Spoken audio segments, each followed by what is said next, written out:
शहर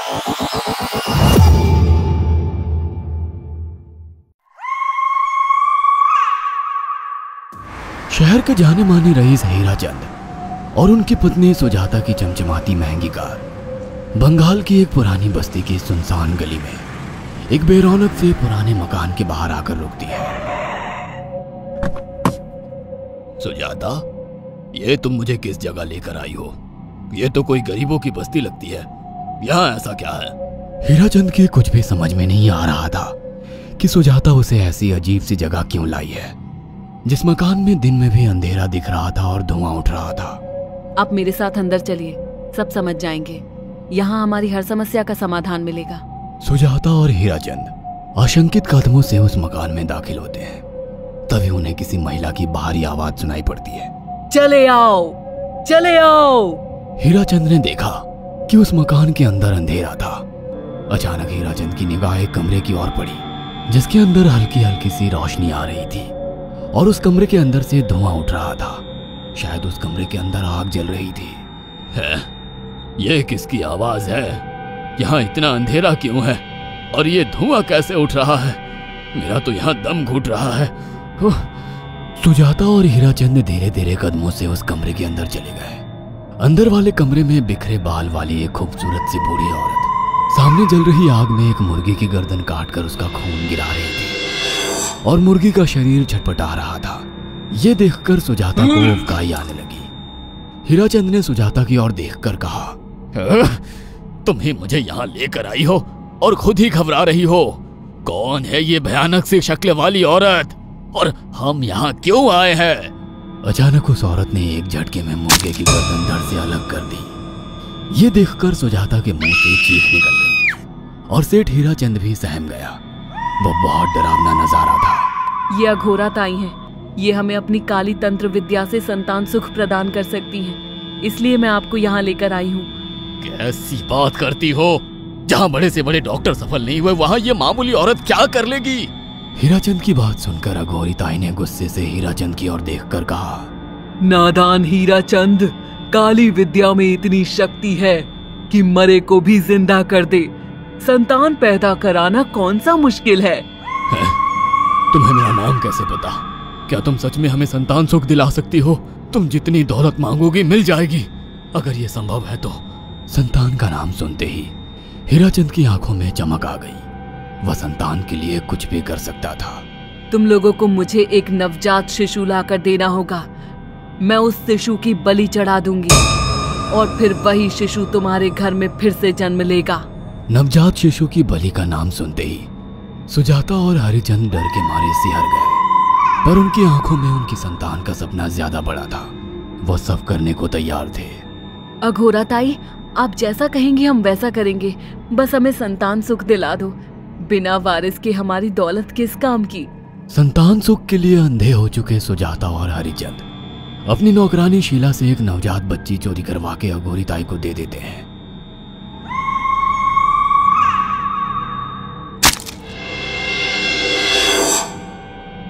उस शिशु की बलि से सुजाता गर्भवती हो जाती है। देखा आपने अघोरा की तंत्र शक्ति? मुझे उस पर पूरा भरोसा था। चलो चलकर उन्हें धन्यवाद कहते हैं। हीराचंद और सुजाता अघोरा ताई के पास पहुंचते हैं। वो दोनों बहुत खुश थे और अघोरा पर उन्हें अंधविश्वास हो गया था। अघोरा ताई, आप महान तंत्रिका है। आपने वो चमत्कार कर दिखाया जो बड़े बड़े डॉक्टर नहीं कर सके। ये काली विद्या है बेटा। अगर तुम दोनों चाहो तो मैं इस विद्या से तुम दोनों को हमेशा के लिए जवान बना सकती हूँ। क्या सच में ऐसा संभव है? हाँ बिल्कुल, पर इसके लिए तुम्हें जवान लड़के और लड़कियों की बलि चढ़ानी होगी। तुम उन्हें यहाँ तक लाओ, बाकी मैं देख लूंगी। जवान रहने की लालच में अंधे सुजाता और हरिचंद एक अनाथ आश्रमों से हर रोज एक लड़की या लड़के को गोद लेने के बहाने अघोरी के पास बलि चढ़ाने ले जाने लगे। और एक दिन अघोरी ताई ने हीराचंद और सुजाता से इंसानी मांस खाने को कहा। पूरी तरह से इंसान से हैवान बन चुके अब वो दोनों इंसानी मांस खाने के लिए तैयार भी हो गए। ये गर्म खून और मांस खाकर तुम लोगों की उम्र भी बढ़ जाएगी। खाओ इसे। हाँ, सच में ये इंसानी मांस बड़ा स्वादिष्ट है। अघोरा ने अपनी बातों में फंसाकर सुजाता और हरिचंद को नरभक्षी बना दिया था। वो तीनों हर दिन बलि चढ़ाकर खून पीकर मांस खाने लगे। नौकरानी शीला भी नए शिकार लाने में उनकी मदद करती थी, मगर एक दिन शीला को शिकार नहीं मिला। मेम साहब, आज एक भी शिकार हाथ नहीं लगा और मैं बहुत थक गई हूँ और घर जाकर थोड़ा आराम करना चाहती हूँ। कोई बात नहीं शीला, एक छोटा सा काम है, तुम हमारे साथ चलो, लौटते में हम तुम्हें घर छोड़ देंगे। जी मेम साहब। शीला नहीं जानती थी कि शिकार नहीं मिलने से सुजाता और हरिचंद अंदर से बौखला गए थे और उनके दिमाग में एक शैतानी चाल चल रही थी। सुजाता, ये बेहोशी की दवा है। शीला के कार में बैठते ही तुम उसे सुंघा देना। आज हमें इसी की बलि देनी होगी। इसने हमारे यहाँ का बहुत खाना खाया, अब हम लोग इसे खाएंगे। वैसे भी ये आगे चल के हमारे लिए खतरा बन सकती थी।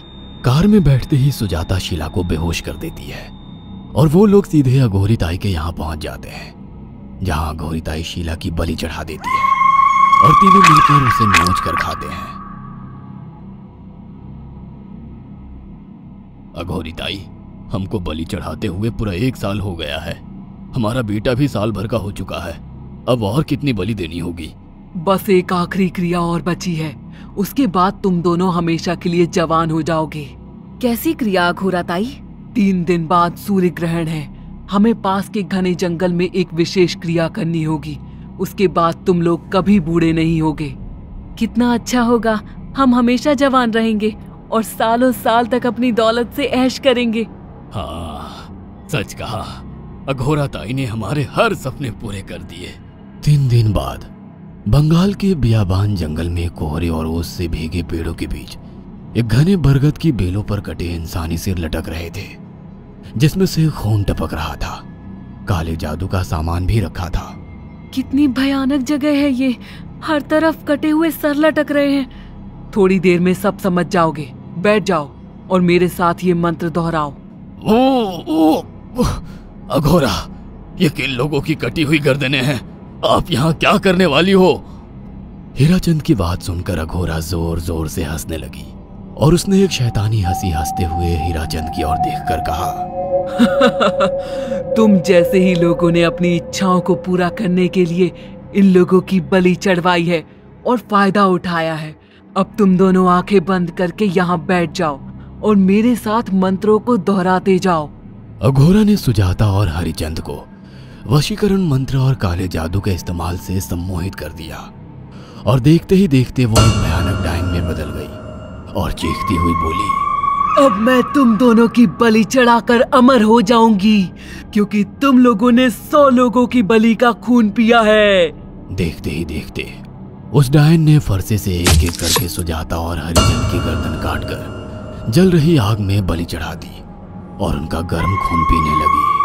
जब तक तुम जैसे मूर्ख और लालची लोग अपने फायदे के लिए दूसरों को मेरे पास लाते रहेंगे, मैं उनका फायदा उठाकर ऐसे ही उनकी बलि चढ़ाती रहूंगी। दरअसल अघोरा एक डायन थी और अपना स्वार्थ पूरा करने के लिए उसने हीराचंद और सुजाता की लालच का फायदा उठाकर उनकी भी बलि चढ़ा दी। बुरे काम का बुरा ही नतीजा मिलता है। अगर आपको हमारी ये कहानी पसंद आई हो तो इसे लाइक और शेयर करना ना भूलें। साथ ही ऐसी और नई कहानियों के अपडेट्स पाने के लिए हमारे चैनल अक्षु टीवी को जरूर सब्सक्राइब करें।